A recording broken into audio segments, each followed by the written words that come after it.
అరే! ఎక్కడో అడవిలో తప్పిపోయిన ఆ! అమ్మాయి ఈళ్ళు చెప్తే ఇలా దొరికేస్తది. ఈళ్ళకి ఎలా తెలుస్తుందనే రకంగా నాకనిపించింది. హ్మ్. ఫూలిష్ అనిపించింది ఫస్ట్ ఆఫ్ ఆల్. కరెక్ట్. అందుకే దాని మీద నేను కరెక్ట్. వీడియో చేయలేదు ఇప్పటివరకు. కరెక్ట్. కరెక్ట్. ఇప్పుడు కూడా మిమ్మల్ని ఆ క్వెషన్ అడగలేదు. హ్మ్. కానీ దాని మీద చెప్పడం ఎలా సార్? ఎలా సాధ్యం అవుతుంది ఈళ్ళకి? అంటే ఆ అమ్మాయి జాహ్నవి అనే అమ్మాయి మకర రాశి. హ్మ్. మకర రాశి అయితే 8వ ఇంట్లో కేతువు ఉన్నాడు. ఓకే. అష్టమ కేతువు మిస్టీరియస్‌గా చేస్తాడు. హ్మ్. అదొక్కటే రీజన్ ఇంకా. హ్మ్. అంటే ఆ అమ్మాయి ఏమైంది అన్నది మిస్టరీగా ఉండిపోద్ది. 400 మంది పోలీసులు చేశారు. ఒక డీసీపీ ఆధ్వర్యంలో మన నలుగురు ఏసీపీలు ఉంటారు. ఒక డీసీపీ కింద నలుగురు ఏసీపీలు ఉంటారు. ఒక సీపీ కింద 4 డీసీపీలు ఉంటారు. ఎంత పెద్ద ఫోర్స్. తర్వాత ఒక కన్జర్వేటర్ ఆఫ్ ఫారెస్ట్స్, తర్వాత డిఎఫ్ఓలు, ఫారెస్ట్ ఆఫీసర్స్, రేంజ్ ఆఫీసర్స్, ఇంతమంది టీం చేస్తే చేయలేంది, కనిపెట్టలేంది. వీళ్ళేదో పుడుంగుల్లాగా వాళ్ళ ఇంటికెళ్ళి ఒకడేమో వచ్చేస్తుంది అంటాడు, ఇంకోడేమో నెగిటివ్ తీసేసాను పాజిటివ్ పెట్టాడు అంటాడు, ఇంకోడేదో తిప్పుతూ ఏదో చెప్తాడు.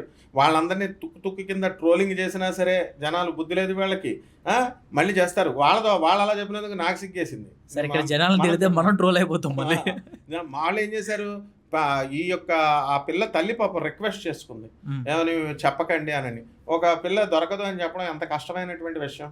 అయినప్పటికీ కూడా స్మూత్గా చెప్పాను నేను, 8వ ఇంట్లో కేతు ఉన్నాడు కాబట్టి దొరకడము అనేటటువంటిది అసంభవము, మిస్టిక్ ప్లానెట్, ఇలాగ కొన్ని రీజన్స్తో మనం చెప్పొచ్చు అనమాట. హ్మ్. అయితే వీళ్ళంతా ఇదనే కాదు, ప్రతి విషయంలో కూడా వీళ్ళు పంతులు గారులాగా ఈ జ్యోతిష్కులు ఏం చేస్తున్నారంటే, పంతులు గారులు వాళ్ళు ఏదో వాళ్ళ వృత్తి కాబట్టి చాలామంది 100లో 90% పంతులు గారులు బాగానే ఉంటారు. అభిషేకాలు చేసుకుంటారు, ఏవో వాళ్ళు ఇచ్చింది తీసుకుంటారు. ఓ 10% ఈ ఛానల్ ఓనర్లు వెళ్ళి అడగడం వల్ల వీళ్ళకి కూడా కమర్షియల్ అయిపోయారు.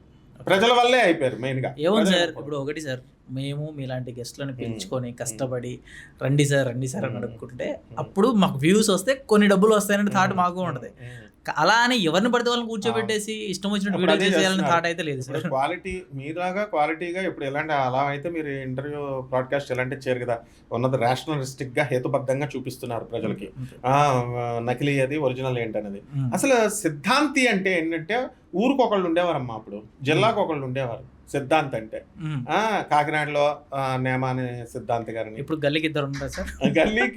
గల్లీకి 100 మంది ఉంటారు. కాబట్టి అసలు వీళ్ళకి వేణుస్వామి చెప్తాడు, నక్షత్రాల పేర్లు తెలియదు, రాశుల పేర్లు తెలియదు అంటాడు. ఆ మహానుభావుడికి 100 సార్లు చెప్పాను నేను. అతను కూడా పూజారే. నేనేదో ఇందులో ఏడుస్తున్నాను పూజలు చేసుకుని, వాళ్ళ డేట్ ఆఫ్ బర్త్లు తెలియదు, క్రికెట్ గురించి చెప్పేస్తున్నాడు, రాజకీయ నాయకుడు. మరి ఏం చేసింది ఏంటి మొత్తం? ఏకంగా ఒక దాంట్లో క్రికెటర్ నన్ను గుర్తుపెట్టేశాడని చెప్పాడు. ఈయన మరీ దారుణంగా ట్రోల్ అవుతున్నారు. మరి అవుతున్నారు, మరి అలా చేసుకుంటే అలాగే అవుతారు. చక్కగా ఆ కామాఖ్య టెంపుల్ గురించి ఏదేదో చెప్పారు, ఇలాగా మా పంచబలులు ఇవ్వాలి అని. ఎవరండి చెప్పింది? శంకరాచార్యుల వారు వద్ది బలులు లేవు గిలులు లేవని చెప్తే మళ్ళీ వీళ్ళు వచ్చి ఇంట్రడ్యూస్ చేస్తే, తర్వాత ఆ చిన్నపిల్ల విషయంలో లేనిపోని అన్ని థాట్స్ చెప్తున్నారు. ఏంటి, అమావాస్య వచ్చేస్తుంది, క్షుద్ర పూజలకు తీసుకెళ్ళిపోతున్నారు, బలిచ్చేస్తారు, ఇలాంటి లేని థాట్స్ అన్నీ కూడా కొత్తగా ప్రజలకి ఎక్కిస్తున్నారు. అంటే తప్పుగా కాదు, ఇప్పుడు వేణుస్వామి గారికి అయినా సరే, నేను ఆయనకి అగెనిస్ట్ ఏం కాదు సార్. బట్ ఇంతమందికి సెలబ్రిటీస్కి నేను చూస్తున్నాను జాతకాలు, నేను చేస్తున్నా అది ఇది అని చెప్పిన పర్సన్ అంత ట్రోల్ అయిపోతున్నాడు కదా. సెలబ్రిటీస్కి ఎవరికి చూసాడు ఆయన? ఒక రష్మిక మదన్న వస్తే ఆమెకు చేశాడు, ఆశు రెడ్డి చేశారు, అంతే. సెలబ్రిటీస్ ఎంతమంది చూశారు?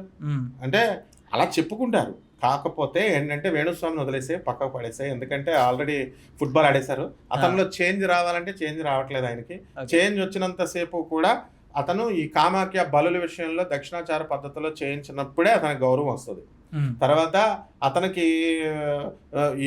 ఏ సిద్ధాంతికి కూడా కమాన్ నేను అడుగుతున్నాను కదా, వెలాసిటీ ఆఫ్ ద జూపిటరో, వెలాసిటీ ఆఫ్ ద మార్సో, కుజుడో ఏదో ఒకటి చెప్పండి. నేను ఇంతవరకు ఆన్సర్లే లేవు ఎవరికి దగ్గర.